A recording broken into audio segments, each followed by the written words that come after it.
رب العزة عما يصفون وسلام على المرسلين والحمد لله رب العالمين. اللهم صل على سيدنا محمد وعلى آل سيدنا محمد وبارك وسلم. کتاب فطرت کے سربرق پر جو نام احمد رقم نہ ہوتا، یہ محفل کن فکا نہ ہوتی.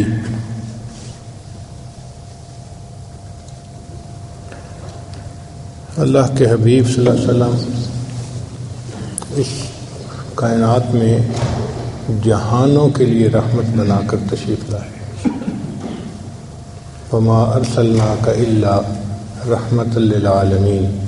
اے میرے محبوب صلی اللہ علیہ وسلم، ہم نے آپ کو جہانوں کے لیے رحمت بنا کر بھیجا، یعنی انسانوں کے لیے بھی، حیوانوں کے لیے بھی، درندوں کے لیے بھی، پرندوں کے لیے بھی، فرشتوں کے لیے بھی. جو مخلوق ہے ہر مخلوق کے لیے اللہ کے حبیب صلی اللہ علیہ وسلم رحمت بن کر تشریف لائے. آپ کا وجود مسعود پوری کائنات کے لیے رحمت. اس لیے شاعر نے کہا، کتاب فطرت کے سربرق پر جو نام احمد رقم نہ ہوتا تو نقش ہستی ابھر نہ سکتا، وجود لوح و قلم نہ ہوتا، زمین نہ ہوتی، فلک نہ ہوتا، عرب نہ ہوتا، عجم نہ ہوتا، یہ محفل کن فکا نہ ہوتی جو وہ امام امم نہ ہوتا. ایک اور شاعر نے کہا، سب سے پہلے مشیت کے انوار سے نقش روئے محمد بنایا گیا، پھر اسی نقش سے مانگ کر روشنی بزم کون و مکان کو سجایا گیا. وہ محمد بھی، احمد بھی، محمود بھی، حسن فطرت کا شاہد مشہود بھی، علم و حکمت میں وہ غیر محدود بھی، ظاہراً امیوں میں اٹھایا گیا. چنانچہ قرآن مجید اگر رحمت ہے تو اللہ کے حبیب صلی اللہ علیہ وسلم رحمت للعالمین ہیں. قرآن کتاب ہے، نبی علیہ السلام صاحب کتاب ہیں. قرآن علم ہے تو نبی علیہ السلام عمل ہیں. قرآن قال ہے تو نبی علیہ السلام حال ہیں. قرآن اجمال ہے تو نبی علیہ السلام اس کی تفصیل ہیں. قرآن اگر متن ہے تو نبی علیہ السلام اس کی تشریح ہیں. قرآن اگر ذکر ہے تو نبی علیہ السلام مذکر ہیں. قرآن اگر نصیحت ہے تو نبی علیہ السلام ناصح ہیں. قرآن اگر وعظ ہے تو اللہ کے نبی علیہ السلام واعظ ہیں. قرآن اگر ہدایت ہے تو نبی علیہ السلام ہادی ہیں. قرآن اگر نور ہے تو نبی علیہ السلام سراجم منیرہ ہیں. قرآن اگر رحمت ہے تو اللہ کے نبی علیہ السلام رحمت للعالمین ہیں. سیدہ صدیقہ رضی اللہ تعالی عنہ فرمایا کرتی تھیں کہ کان خلقہ القرآن، کہ اللہ کے نبی علیہ السلام کی مبارک زندگی وہ ساری کی ساری قرآن کا مجسم نمونہ تھی. یعنی اگر کوئی شخص قرآن مجید کو مجسم شکل میں دیکھنا چاہتا تو وہ اللہ کے محبوب صلی اللہ علیہ وسلم کی مبارک زندگی کو دیکھ لیتا. اس لیے حضرت قاری محمد طیب رحمۃ اللہ علیہ نے عجیب بات لکھی. فرماتے ہیں کہ ذات و صفات کی آیات اعمال نبوی، تکوین کی آیات استدلال نبوی، توجہ اللہ کی آیات خلوت نبوی، تربیت خلق کی آیات جلوت نبوی، مہر کی آیات جمال نبوی، قہر کی آیات جلال نبوی، تجلیات حق کی آیات مشاہدہ نبوی، ابتغاء وجہ اللہ کی آیات مراقبہ نبوی، ترک دنیا کی آیات مجاہدہ نبوی، احوال محشر کی آیات محاسبہ نبوی، نفی غیر کی آیات فنایت نبوی، اثبات حق کی آیات بقائیت نبوی، نعیم جنت کی آیات شوق نبوی، عذاب جہنم کی آیات خوف نبوی، انعام کی آیات انس نبوی، انتقام کی آیات حزن نبوی. قرآن پورا کا پورا کلام اللہ ہے تو دوسرے لفظوں میں یہ سیرت رسول اللہ صلی اللہ علیہ وسلم ہے.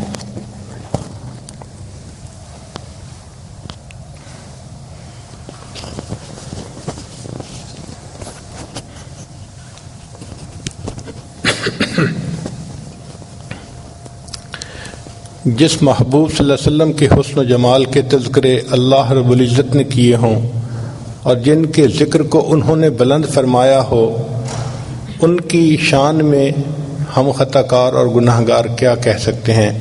سچی بات تو یہی ہے کہ شاعر نے کہا، ہزار بار بشویم دہن لمشک و گلاب، ہنوز نام تو گفتن کمال بے ادبیست۔ اے اللہ کے حبیب صلی اللہ علیہ وسلم، اگر ہم ہزار مرتبہ بھی اپنے منہ کو مشک اور گلاب سے دھو لیں، پھر بھی ہم خطا کاروں کے لیے آپ کا نام نامی اسم گرامی لینا بے ادبی ہی ہے۔ آپ صلی اللہ علیہ وسلم مصطفیٰ بھی ہیں، مجتبیٰ بھی ہیں، طاہر بھی ہیں، مطہر بھی ہیں۔ آپ صلی اللہ علیہ وسلم بشیر بھی ہیں، نذیر بھی ہیں، طٰہٰ بھی ہیں، یاسین بھی ہیں، صادق الامین بھی ہیں تو رحمت للعالمین بھی ہیں۔ وما ارسلناک الا رحمت للعالمین۔ چنانچہ آپ کی صحبت مبارکہ میں ابو بکر آئے تو صدیق بن گئے، عمر آئے تو فاروق بن گئے، عثمان غنی آئے تو ذی النورین بن گئے، علی المرتضیٰ آئے تو باب العلم بن گئے، سلمان رضی اللہ عنہ آئے تو اہل بیت میں سے بن گئے، ابو ذر رضی اللہ عنہ آئے تو فقراء کے تاجدار بن گئے، حمزہ رضی اللہ عنہ آئے تو سید الشہداء بن گئے، ابو ہریرہ رضی اللہ عنہ آئے تو حافظ الحدیث بن گئے، ابن مسعود رضی اللہ عنہ آئے تو فقیہ امت بن گئے، ابن عمر رضی اللہ عنہ آئے تو امام المحدثین بنے، ابن عباس رضی اللہ عنہ آئے تو امام المفسرین بنے، حنظلہ رضی اللہ عنہ آئے تو غسیل الملائکہ بنے، بلال رضی اللہ عنہ آئے تو مؤذن بنے۔ جس نے نماز پڑھتے دیکھا وہ نمازی بنا، جس نے نبی علیہ الصلوۃ والسلام کی مبارک معیت میں بیت اللہ کو دیکھا وہ حاجی بنا، جس نے چہرہ انور کو دیکھا وہ صحابی بنا۔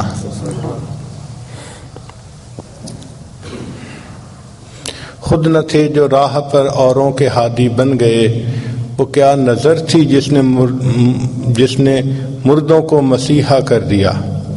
چنانچہ اللہ کے حبیب صلی اللہ علیہ وسلم کی تعلیمات ایسی ہیں کہ آپ صلی اللہ علیہ وسلم کی رحمت سے ہر کسی کو فائدہ ملا، ساری مخلوق کو فائدہ ملا۔ انسانوں کو تو ملا، انسانوں کے ساتھ جنوں کو اور انسانوں کے ساتھ جانوروں کو، حتیٰ کہ ملائکہ کو بھی ملا۔ چنانچہ حدیث پاک میں ہے کہ نبی علیہ السلام نے ایک مرتبہ پوچھا، جبرائیل کیا آپ کو میری رحمت للعالمین سے حصہ ملا؟ عرض کیا، اے اللہ کے حبیب صلی اللہ علیہ وسلم، آپ کی تشریف آوری سے پہلے مجھے ہر وقت اپنے انجام کی فکر رہتی تھی۔ میں نے شیطان کو اپنی آنکھوں کے سامنے مردود ہوتے دیکھا تو اس وقت سے میرے دل میں ڈر تھا کہ پتہ نہیں میرا کیا بنے گا، ہر وقت خوف میرے اوپر غالب رہتا تھا۔ جب آپ دنیا میں تشریف لائے تو اللہ رب العزت نے قرآن کی آیات اتاری، انہ لقول رسول کریم ذی قوت عند ذی العرش مکین مطاع ثم امین۔ یہ آیات چونکہ میرے بارے میں تھیں تو ان آیات کے اترنے کے بعد مجھے یہ یقین ہو گیا کہ اللہ کے ہاں میرا انجام اچھا ہوگا، مجھے بھی آپ کی رحمت للعالمین سے حصہ نصیب ہو گیا۔ نبی علیہ الصلوۃ والسلام کا جاگنا تو امت کے لیے رحمت تھا ہی صحیح، اللہ کے حبیب صلی اللہ علیہ وسلم کا سونا بھی امت کے لیے رحمت بن گیا۔ چنانچہ حدیث پاک میں ہے کہ نبی علیہ السلام ایک مرتبہ سفر میں تھے، آپ صلی اللہ علیہ وسلم جب ایک جگہ پڑاؤ ڈالا تو اس وقت فجر کا وقت قریب تھا، مگر سب لشکر والے اس قدر تھکے تھے کہ سو گئے۔ نبی علیہ السلام نے فرمایا، کون ہے جو آج پہرا دے اور ہمیں جگائے؟ بلال رضی اللہ عنہ نے ذمہ داری لے لی، اے اللہ کے حبیب صلی اللہ علیہ وسلم سب سو جائیں میں جگا دوں گا۔ چنانچہ سب سو گئے، بلال رضی اللہ عنہ پہرا دیتے رہے۔ اللہ کی شان کے کھڑے کھڑے ایک جگہ انہوں نے ٹیک لگائی تو ان کو کھڑے ہوئے نیند آ گئی۔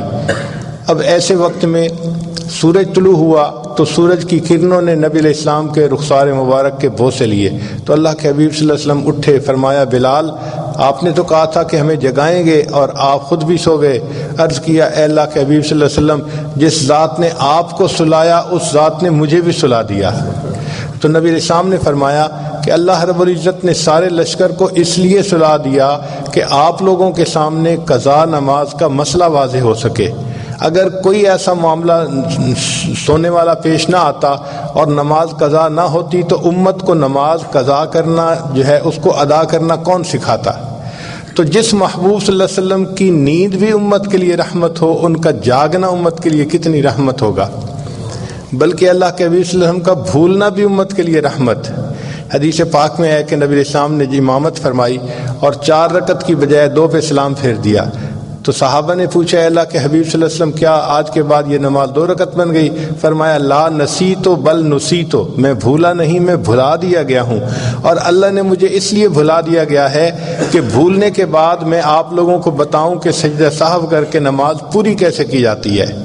جس محبوب صلی اللہ علیہ وسلم کا بھولنا بھی امت کے لیے رحمت ہو، ان کا ہوش کے اندر بات چیت کرنا امت کے لیے کتنی بڑی رحمت ہوگا۔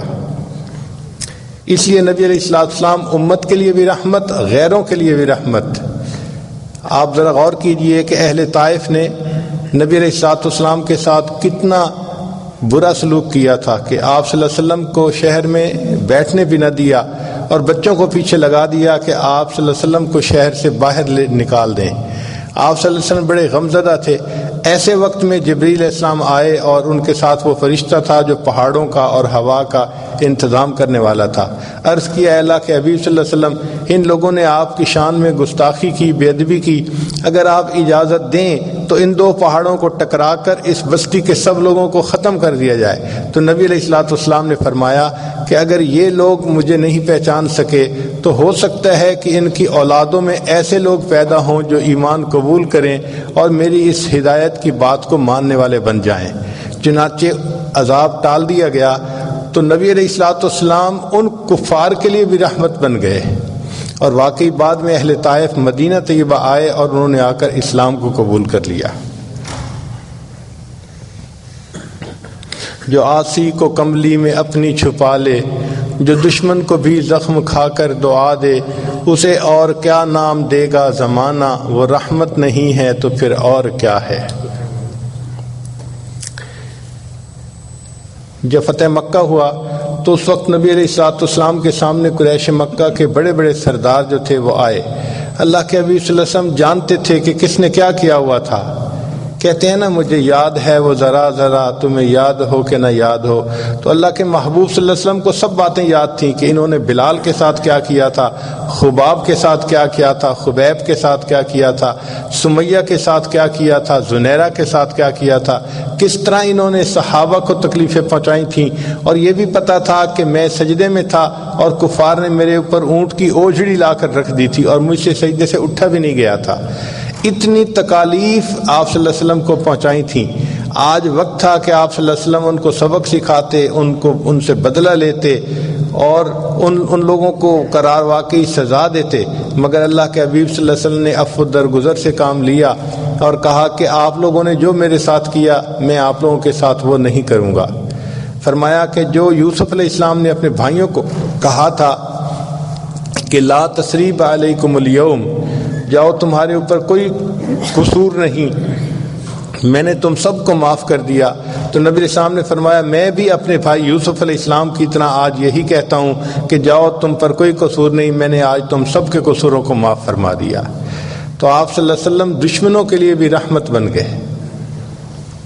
چنانچہ فتح مکہ کے دن اللہ کے پیارے حبیب صلی اللہ علیہ وسلم بیت اللہ کے اندر جانا چاہتے تھے، تو بیت اللہ کی چابی تھی عثمان بن طلحہ، ایک شخص تھے ان کے پاس۔ نبی علیہ السلام نے ان کو بلایا، فرمایا عثمان مجھے بیت اللہ کی چابی چاہیے، تو اس نے چابی دے دی۔ نبی علیہ السلام بیت اللہ کا دروازہ کھول کر اندر تشریف لے گئے۔ نبی علیہ السلام نے 2 رکعت نفل ادا کیے، پھر دعا مانگی۔ آپ صلی اللہ علیہ وسلم کے ساتھ باقی صحابہ بھی تھے، ابو بکر، عمر، عثمان و علی سب ساتھ تھے، حضرت عباس عنہ بھی ساتھ تھے۔ جب باہر نکلے تو سب صحابہ کی ایکسپیکٹیشن یہ تھی کہ اب تو کنجی نبی علیہ السلام کے ہاتھوں میں آ گئی، اب اللہ کے حبیب صلی اللہ علیہ وسلم یہ کنجی ہم میں سے ہی کسی خادم کے حوالے فرمائیں گے۔ لیکن نبی علیہ السلام جب باہر تشریف لائے تو آپ صلی اللہ علیہ وسلم نے عثمان بن طلحہ کو بلا کر کہا، عثمان تمہیں یاد ہے ہجرت کے وقت جب میں مکہ مکرمہ چھوڑ کے جا رہا تھا تو میرا دل بہت غم زدہ تھا، میرا دل چاہتا تھا میں بیت اللہ کے اندر جاؤں اور اللہ سے دعا کروں، عبادت کروں، اور میں نے تم سے اس وقت کہا تھا کہ بیت اللہ کا دروازہ کھول دو، مجھے اندر جانا ہے۔ عثمان تم نے انکار کر دیا تھا، اور میں نے کہا تھا کہ عثمان جس جگہ پر آج تم کھڑے ہو ایک وقت آئے گا اس جگہ پر میں کھڑا ہوں گا، اور جہاں میں کھڑا ہوں اس جگہ پر تم کھڑے ہوگے۔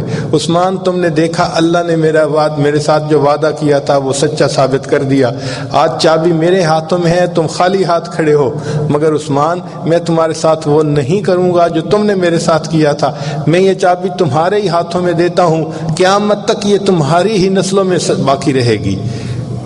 آپ سوچئے اللہ کے حبیب صلی اللہ علیہ وسلم کیسے یعنی رحمت تھے، ہر کسی کے لیے آپ کا وجود مسعود رحمت تھا۔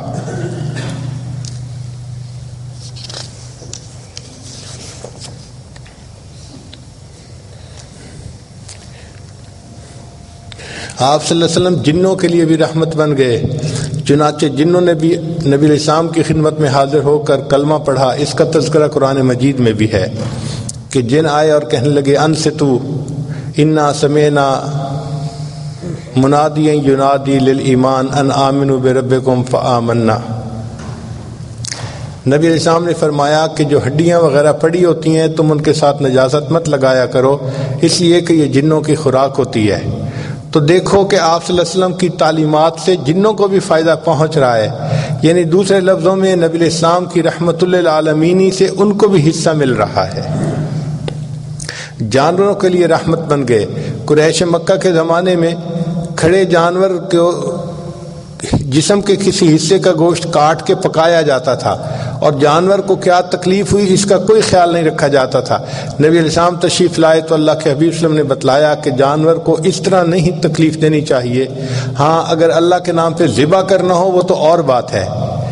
چنانچہ آپ صلی اللہ علیہ وسلم نے فرمایا کہ جانور کو تم اگر اپنے گھر میں پالو تو اس کو تم ضرورت کے مطابق کھلاؤ اور پلاؤ اور اس کا خیال رکھو، اور یہ بھی فرمایا کہ اگر اونٹ وغیرہ ہے تو کھڑی حالت میں اس کے اوپر مت بیٹھ جاؤ، اس کو کرسی کے طور پہ استعمال نہ کرو، اگر اوپر بیٹھنا ہے تو تم اب سفر کرو۔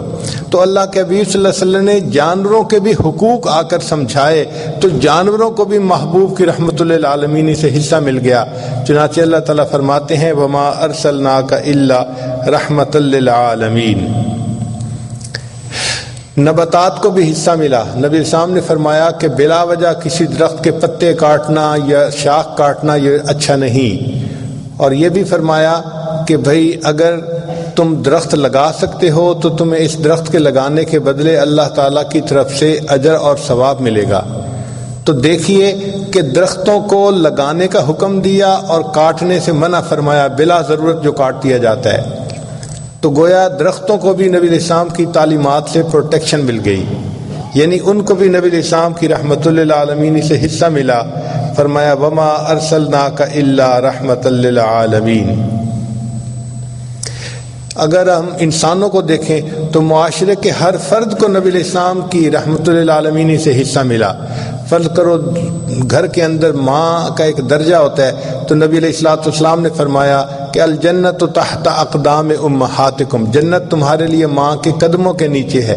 ماں کی یہ عظمت نبی علیہ السلام نے آ کر بتائی، اس سے پہلے دنیا عظمت نہیں جانتی تھی، بلکہ زمانہ جاہلیت میں کفار کا تو یہ حال تھا کہ باپ فوت ہوتا تھا تو ماں باقی مال کی وراثت کی طرح بچوں میں تقسیم ہوتی تھی، تو بچے اپنی ماں سے خود نکاح کر لیا کرتے تھے۔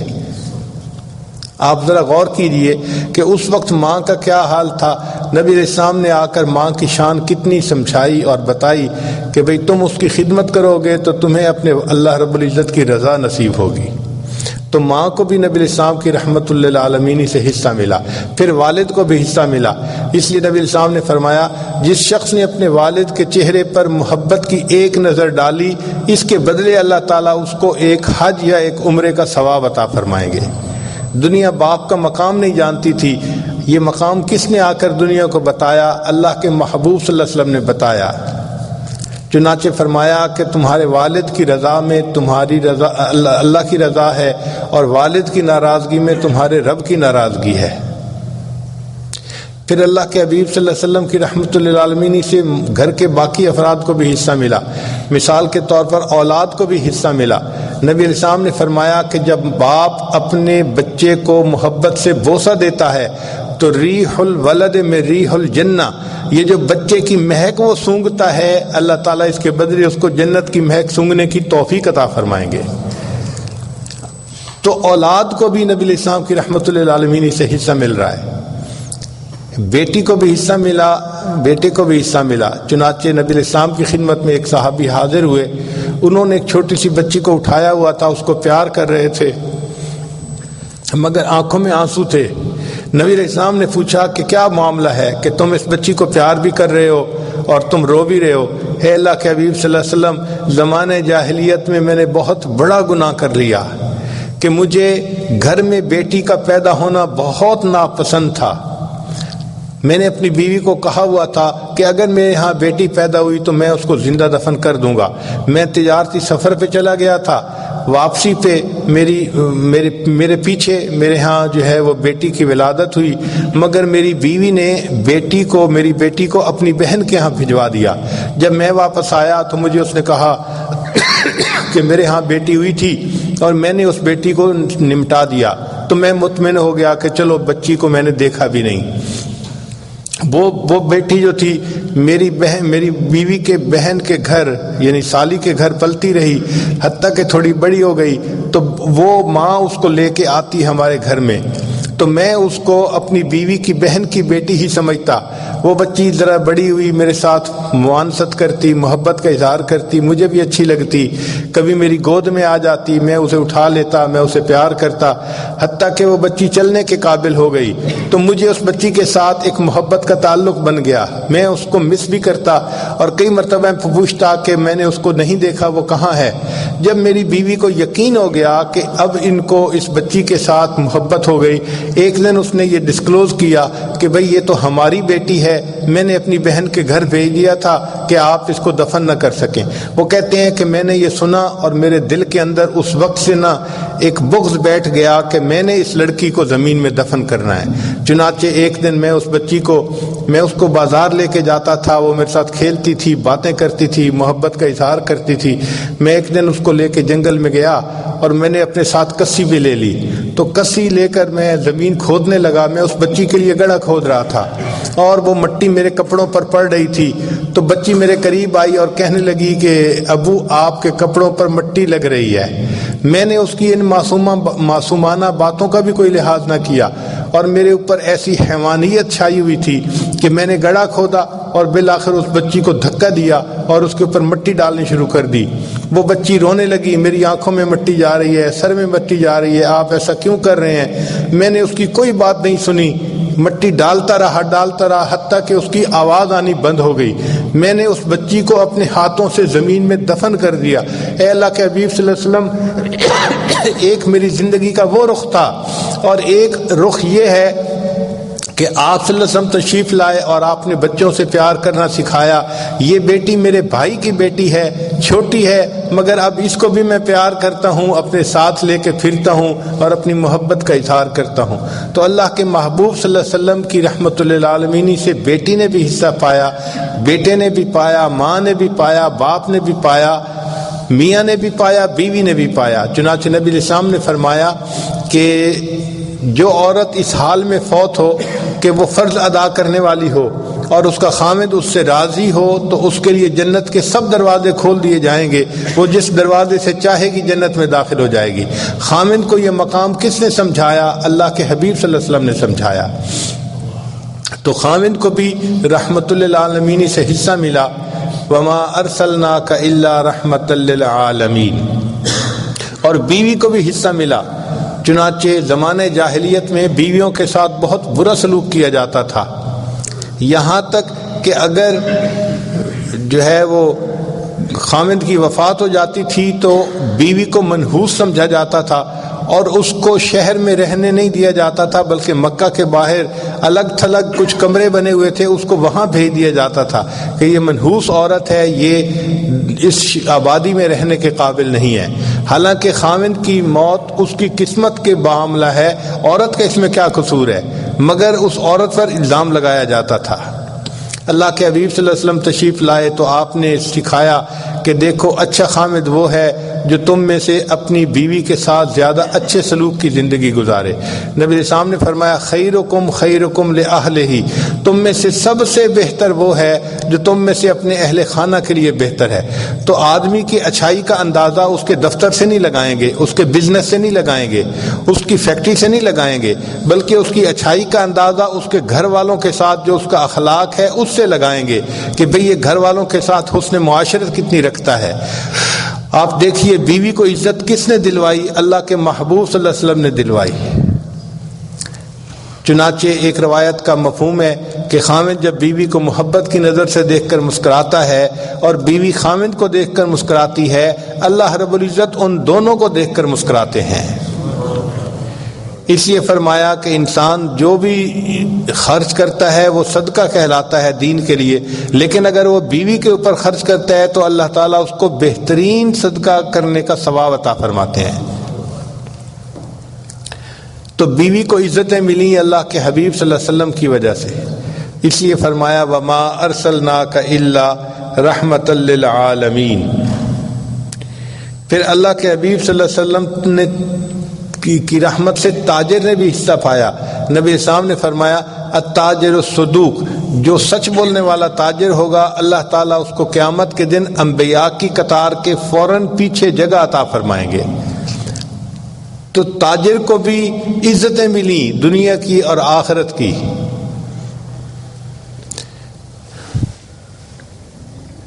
مزدور نے بھی نبی علیہ السلام کی رحمت للعالمین سے حصہ پایا۔ حدیث پاک میں ہے کہ نبی علیہ السلام کے پاس ایک صحابی آئے، انہوں نے مصافحہ کیا۔ نبی علیہ السلام نے دیکھا کہ ان کے ہاتھ بہت سخت ہے، یعنی اس میں گٹے پڑے ہوئے تھے۔ تو محبوب صلی اللہ علیہ وسلم نے پوچھا کہ آپ کے ہاتھ کو کیا ہوا؟ عرض کیا ہے اللہ کے حبیب صلی اللہ علیہ وسلم میں پتھر توڑتا ہوں اور وہ پتھر مکان بننے میں استعمال ہوتے ہیں، اور مزدوری کی وجہ سے میرے ہاتھ جو ہیں وہ سخت ہو گئے ہیں۔ تو نبی علیہ السلام نے فرمایا القاسب و حبیب اللہ، کہ جو ہاتھ سے محنت اور مزدوری کرتا ہے وہ اللہ کا حبیب ہوتا ہے۔ تو دیکھو مزدور کو بھی عزت مل رہی ہے۔ دنیا مزدور کو احترام نہیں دیتی، کم نظر سے دیکھتی ہے۔ اللہ کے حبیب صلی اللہ علیہ وسلم نے بتلایا کہ نہیں، مزدور جو ہوتا ہے وہ اللہ کا حبیب ہوتا ہے، اللہ کا محبوب ہوتا ہے، اللہ کا دوست ہوتا ہے۔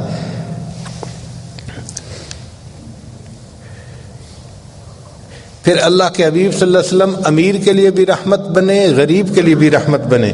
چنانچہ نبی علیہ السلام نے فرمایا کہ جو امیر لوگ نرم بستروں پر زندگیاں گزارنے والے ہوں گے مگر اللہ کو یاد کریں گے، اللہ اس کے بدلے ان کو قیامت کے دن جنت عطا فرمائیں گے۔ نرم بستروں پر ذکر کرنے کی وجہ سے اللہ تعالیٰ ان کو جنت کی نعمتیں عطا فرمائیں گے۔ تو امیر کو سمجھ لگ گئی کہ کس طرح میں زندگی گزاروں تو مجھے جنت کا راستہ نصیب ہو جائے گا۔ تو امیر کے لیے بھی آپ رحمت بن کر تشریف لائے، اور اللہ کے نبی صلی اللہ علیہ وسلم غریب کے لیے بھی رحمت بن کر آئے۔ نبی علیہ السلام نے خوشخبری دی کہ قیامت کے دن جو غریب ہوں گے وہ امیروں سے 500 سال پہلے جنت میں داخل کر دیے جائیں گے، اور آخرت کا ایک دن دنیا کے 50,000 سال کے برابر ہوگا۔ اگر ایک دن دنیا کے 50,000 سال کے برابر ہے تو جو لوگ 500 سال پہلے جنت داخل کر دیے جائیں گے وہ کتنے خوش نصیب لوگ ہوں گے۔ نبی علیہ السلام نے دعا مانگی اللہم احینی مسکینہ وامتنی مسکینہ واحشرنی فی زمرۃ المساکین، اے اللہ مجھے مسکینی کی حالت میں زندہ رکھیے، مسکینی کی حالت میں مجھے موت دیجیے، اور قیامت کے دن مسکینوں کے ساتھ میرا حشر فرما دیجیے۔ تو غریب اور مسکین کو عزت ملی کہ اللہ کے حبیب صلی اللہ علیہ وسلم نے دعائیں ایسی کیں کہ جس کی وجہ سے مسکینوں کو دنیا میں عزت کی نگاہ سے دیکھا جانے لگا۔ اس کو کہتے ہیں وما ارسلناک الا رحمت للعالمین، اے محبوب ہم نے آپ کو نہیں بھیجا مگر جہانوں کے لیے رحمت بنا کر بھیجا ہے۔ اللہ کے حبیب صلی اللہ علیہ وسلم بیمار کے لیے رحمت بن کر تشریف لائے۔ نبی علیہ السلام نے فرمایا کہ جب کوئی آدمی بیمار ہوتا ہے تو اللہ رب العزت اس کے لیے فرشتے کو بلا کر فرماتے ہیں کہ دیکھو میرا بندہ صحت کی حالت میں جو اعمال کرتا تھا اب بیمار ہو گیا، اب عذر ہے، لیکن جو اعمال صحت میں کرتا تھا تم اس کا وہ اجر اسی طرح لکھتے رہنا۔ اور یہ بھی فرمایا کہ یہ درد کی وجہ سے کراہے گا تو اس کے کراہنے پر سبحان اللہ اور الحمدللہ پڑھنے کا اجر لکھنا۔ اور یہ بھی فرمایا کہ بیمار آدمی جب شفا پاتا ہے تو اس کے گناہ اس طرح جھڑ جاتے ہیں جیسے پت جھڑ کے موسم میں درختوں کے پتے جھڑ جایا کرتے ہیں۔ چنانچہ بعض احادیث میں ہے کہ بعض بیمار لوگ جب بیماری سے شفا یاب ہوتے ہیں وہ اس طرح گناہوں سے پاک ہوتے ہیں جیسے اس دن پاک تھے جب ان کی ماں نے ان کو جنم دیا تھا۔ تو بیماری انسان کے لیے مغفرت کا سبب بن جاتی ہے۔ یہ تعلیمات کس نے دیں؟ اللہ کے حبیب صلی اللہ علیہ وسلم نے دیں، یعنی بیمار کو بھی اللہ کے محبوب صلی اللہ علیہ وسلم کی رحمت للعالمین سے حصہ ملا۔ اس کو کہتے ہیں وما ارسلناک الا رحمۃ للعالمین۔ پھر اللہ کے حبیب صلی اللہ علیہ وسلم یتیم کے لیے بھی رحمت بن کر تشریف لائے۔ چنانچہ یتیموں کے ساتھ زمانہ جاہلیت میں بہت برا سلوک کیا جاتا تھا، ان کا مال پیسہ غبن کر لیا جاتا تھا اور ان کو لاوارث چھوڑ دیا جاتا تھا، کوئی ان کے سر پہ ہاتھ رکھنے والا نہیں ہوتا تھا۔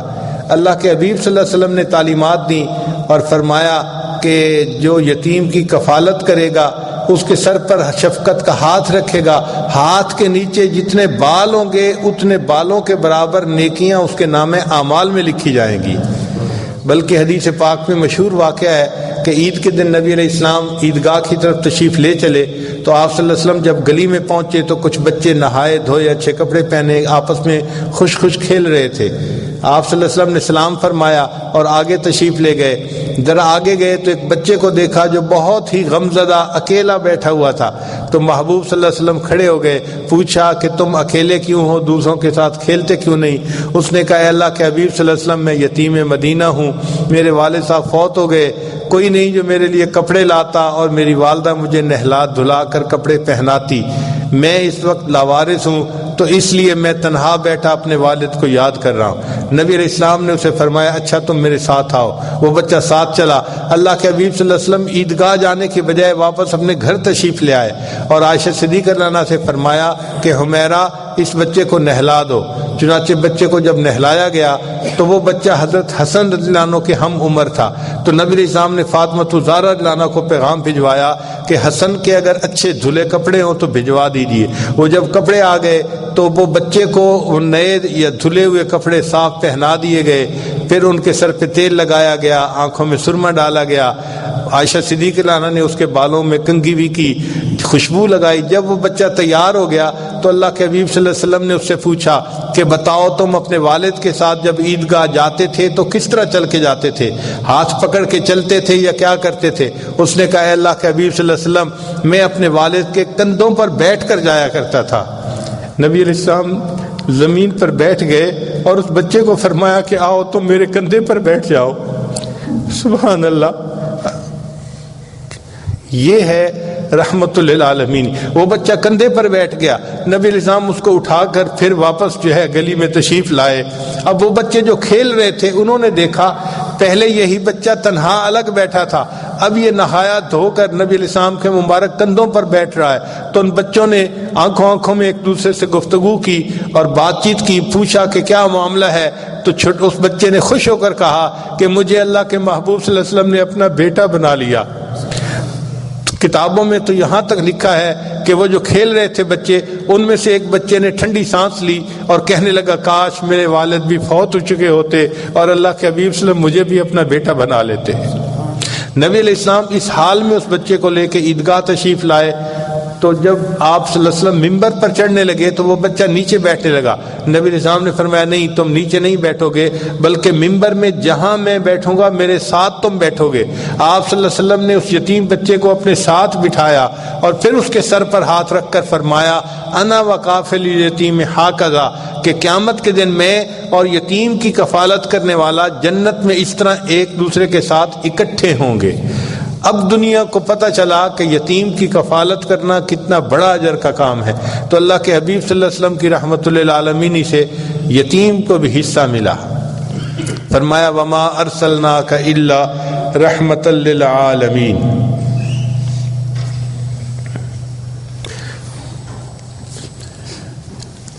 اللہ کے حبیب صلی اللہ علیہ وسلم کی تعلیمات سے نوجوانوں کو بھی حصہ ملا۔ چنانچہ حدیث پاک میں نبی علیہ السلام نے فرمایا کہ جو نوجوان جوانی کی حالت میں اللہ کی عبادت میں سرشار ہوتا ہے اس عمل کی وجہ سے اللہ اس کو قیامت کے دن عرش کا سایہ عطا فرمائیں گے. شاب نشأ فی عبادت اللہ، وہ نوجوان جو اللہ کی عبادت میں سرشار ہو، قیامت کے دن اس کو عرش کا سایہ نصیب ہوگا. نبی علیہ السلام کی تعلیمات سے بوڑھے کو بھی حصہ ملا. پہلے وقتوں میں بوڑھے کی کوئی عزت قدر نہیں ہوتی تھی، کوئی اس کو کوئی اہمیت نہیں دیتا تھا، لیکن اللہ کے حبیب صلی اللہ علیہ وسلم نے فرمایا کہ ان من اجلال اللہ تعالی ذی الشیبۃ فی الاسلام، کہ جس شخص کے بال اسلام میں یعنی کلمہ پڑھتے پڑھتے سفید ہو گئے ہوں، جو شخص ایسے بندے کا احترام کرے گا ایسا ہی ہے کہ اس نے اپنے اللہ کا احترام کیا. آپ بتائیے کہ دنیا میں کون سا معاشرہ ہے جو کسی بوڑھے کا اتنا احترام بتلاتا ہو؟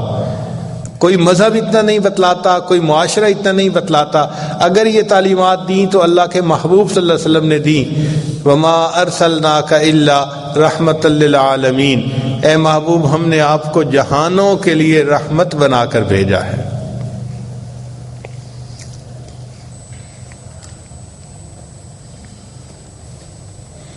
چنانچہ اللہ کے حبیب صلی اللہ علیہ وسلم ساری انسانیت کے لیے رحمت بن کر تشریف لائے.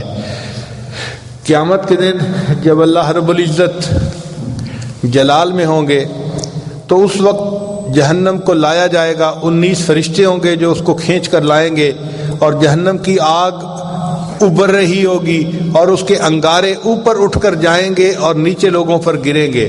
امام غزالی رحمۃ اللہ لکھتے ہیں کہ انبیاء میں سے کوئی نبی ایسا نہیں ہوگا جس کے دل میں یہ خوف نہ ہو کہ یہ انگارے کہیں میرے اوپر نہ آ کر گر جائیں. انبیاء بھی غمزدہ ہوں گے، نفسی نفسی کہہ رہے ہوں گے. اس وقت اللہ کے حبیب صلی اللہ علیہ وسلم کے پاس انبیاء آئیں گے اور کہیں گے کہ آپ اللہ کے محبوب ہیں، آپ سب کی شفاعت کیجئے کہ اللہ تعالیٰ حساب فرما لیں تاکہ ہم اس مشکل جو ہے وہ کیفیت سے بچ جائیں. تو اللہ کے حبیب صلی اللہ علیہ وسلم فرماتے ہیں اس وقت اللہ تعالیٰ مجھے مقام محمود عطا فرمائیں گے. میں اللہ کے عز سے وہاں پہنچوں گا اور اللہ کے سامنے سجدہ کروں گا، اور میں اللہ کی ایسی تعریف کروں گا کہ جو تعریف نہ پہلے کسی نے کی ہوگی نہ بعد میں کسی نے کی ہوگی، حتیٰ کہ اللہ رب العزت کو میرے اوپر پیار آئے گا. اللہ تعالیٰ فرمائیں گے یا محمد، اے میرے محبوب صلی اللہ علیہ وسلم، ارفع رأسک، اپنے سر کو اٹھا لیجئے، سل تعطا، آپ بتائیے چاہتے کیا ہیں، جو کہیں گے آپ کی بات کو ہم پورا کر دیں گے. تو اللہ کے حبیب صلی اللہ علیہ وسلم اس وقت کہیں گے اے اللہ اپنے بندوں کا حساب لے لیجئے، چونکہ اس طرح اس حالت میں بندوں کا کھڑے ہونا اتنی دھوپ میں یہ بہت مشکل ہے. پھر اللہ رب العزت کی جو جلال ہوگا وہ اللہ کے جمال میں تبدیل ہو جائے گا، اور پھر اللہ تعالیٰ جمال کے ساتھ ساری مخلوق کا حساب لیں گے. تو ساری مخلوق کو نبی علیہ السلام کی رحمت للعالمین سے حصہ ملے گا، انبیاء کو بھی ملے گا اور پہلی امتوں کو بھی ملے گا، اور اس امت کو تو ضرور ملے گا. چنانچہ نبی علیہ السلام نے فرمایا کہ اللہ رب العزت نے ہر نبی علیہ السلام کو ایک ایسی دعا مانگنے کا اختیار دیا کہ جیسی مانگی جائے گی وہ قبول کر لی جائے گی. چنانچہ ابراہیم علیہ السلام نے مانگی، نوح علیہ السلام نے مانگی، باقی انبیاء نے مانگی. تو ایک صحابی نے پوچھا اے اللہ کے حبیب صلی اللہ علیہ وسلم آپ کو بھی اختیار ملا؟ نبی علیہ السلام نے فرمایا ہاں مجھے بھی اختیار ملا. اے اللہ کے حبیب صلی اللہ علیہ وسلم آپ نے کون سی دعا مانگی؟ نبی علیہ السلام نے فرمایا میں نے کوئی دعا نہیں مانگی، میں نے اس دعا کو قیامت کے دن کے لیے ذخیرہ چھوڑ دیا. قیامت کے دن میں وہ دعا مانگوں گا اور میں اس وقت تک جنت میں نہیں جاؤں گا جب تک میری امت میرے ساتھ جنت میں نہیں جائے گی. اس کو کہتے ہیں رحمت للعالمین، وما ارسلناک الا رحمت للعالمین. اے محبوب ہم نے آپ کو جہانوں کے لیے رحمت بنا کر بھیجا ہے. آپ صلی اللہ علیہ وسلم نیکوں کے لیے تو رحمت ہیں ہی، گناہ گاروں کے لیے بھی رحمت بن کر تشریف لائے. چنانچہ گناہ گاروں کی آپ شفاعت فرمائیں گے. نبی علیہ السلام نے فرمایا اللہ رب العزت نے مجھے اختیار دیا، اے محبوب صلی اللہ علیہ وسلم اگر آپ چاہیں میں آپ کی آدھی امت کو بے حساب جنت بھیج دوں گا، اور اگر آپ چاہیں تو جتنوں کی آپ سفارش کریں گے میں ان کو جنت میں بھیجوں گا. نبی علیہ السلام نے فرمایا فاخترت الشفاعہ، میں نے شفاعت کو اختیار کر لیا اس لیے کہ میری شفاعت سے آدھی سے زیادہ امت کے لوگ جنت میں جائیں گے. وما ارسلناک الا رحمت للعالمین. اے محبوب صلی اللہ علیہ وسلم ہم نے آپ کو جہانوں کے لیے رحمت بنا کر بھیجا۔ حدیث پاک میں ہے، نبی علیہ السلام فرماتے ہیں کہ میرے لیے قیامت کے دن ایک نور کا ممبر لایا جائے گا اور مجھے کہا جائے گا کہ اس کے اوپر بیٹھ جائیں۔ میں اس ڈر کی وجہ سے ممبر پر نہیں بیٹھوں گا کہ ایسا نہ ہو کہ میں ممبر پر بیٹھ جاؤں اور یہ ممبر اڑ کر جنت میں چلا جائے اور میری امت پیچھے اکیلی رہ جائے، تو میں امت کی انتظار کی وجہ سے کھڑا رہوں گا اور کہوں گا کہ اللہ میری امت کا حساب جلدی لے لیجئے، پھر میں بیٹھوں گا اور آگے جنت میں جاؤں گا۔ تو اللہ کے حبیب صلی اللہ علیہ وسلم اس وقت امت کی شفاعت کریں گے جب شفاعت کرنے والا کوئی نہیں ہوگا۔ فرمایا وما ارسلناک الا رحمت للعالمین، اے محبوب ہم نے آپ کو جہانوں کے لیے رحمت بنا کر بھیجا ہے۔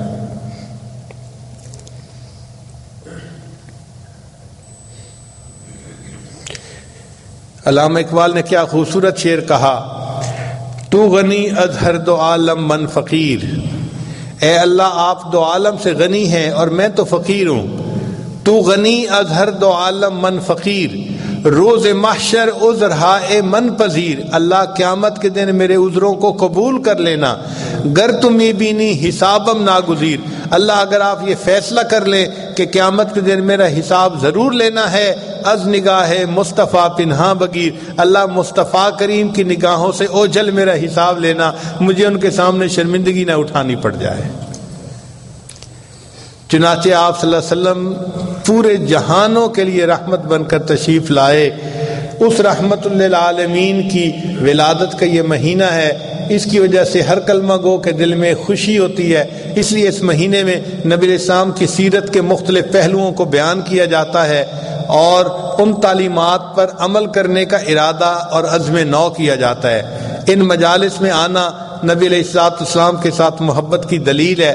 اللہ رب العزت اس محبت کو قبول فرمائے اور اس کے بدلے اللہ تعالیٰ قیامت کے دن ہمیں نبی علیہ السلام کے غلاموں میں شامل فرمائے۔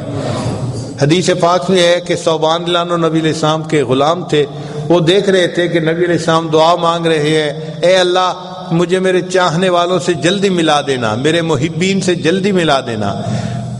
تو جب نبی علیہ السلام دعا مانگ کے فارغ ہوئے تو ثوبان رضی اللہ عنہ قریب آئے، اے اللہ کے حبیب صلی اللہ علیہ وسلم ہم آپ کے غلام بے دام ہیں، ہر وقت خدمت میں حاضر ہیں، آپ کن کے لیے دعا مانگ رہے تھے کہ اللہ مجھے ان سے جلدی ملا دینا، جلدی ملا دینا؟ تو نبی علیہ السلام نے فرمایا ثوبان تم نے مجھے دیکھا، جبریل علیہ السلام کو اترتے دیکھا، قرآن کو اترتے دیکھا، تمہارا ایمان بھی بڑا قیمتی ہے، مگر کچھ لوگ میری امت میں ایسے بھی ہوں گے جو قرب قیامت میں پیدا ہوں گے، انہوں نے مجھے نہیں دیکھا ہوگا، صرف اپنے علماء سے میرے تذکرے سنے ہوں گے، اور اس ثوبان وہ تذکرے سن کر مجھ سے اتنی محبت کرنے والے بن جائیں گے، اگر ان کو اختیار دیا جاتا کہ وہ اپنی اولاد کو بیچ کر میرا دیدار کر سکتے تو وہ یہ کام بھی کر گزرتے۔ ان اپنے چاہنے والوں کے لیے میں اداس ہوں اور دعا کر رہا ہوں کہ اللہ مجھے ان اپنے احبا سے جلدی ملا دینا۔ تو یہ خوش نصیبی ہے کہ آج اس دور میں جو قرب قیامت کا دور ہے، اللہ رب العزت نے دلوں میں اپنے محبوب صلی اللہ علیہ وسلم کی محبت ڈالی ہے۔ عجب چیز ہے عشق شاہ مدینہ، یہی تو ہے عشق حقیقی کا زینہ، ہے معمور اس عشق سے جس کا سینہ، اسی کا ہے مرنا اسی کا ہے جینا۔ اللہ تعالیٰ اس محبت پر ہمیں زندگی عطا فرمائے، حتیٰ کہ جب ملک الموت آئے ہمارے دماغ کو ٹٹولے تو علم نبوی سے بھرا ہوا نظر آئے، ہمارے دلوں کو ٹٹولے تو عشق نبوی سے بھرا پائے، ہمارے اعضاء کو ٹٹولے تو سنت نبوی سے سجا ہوا پائے۔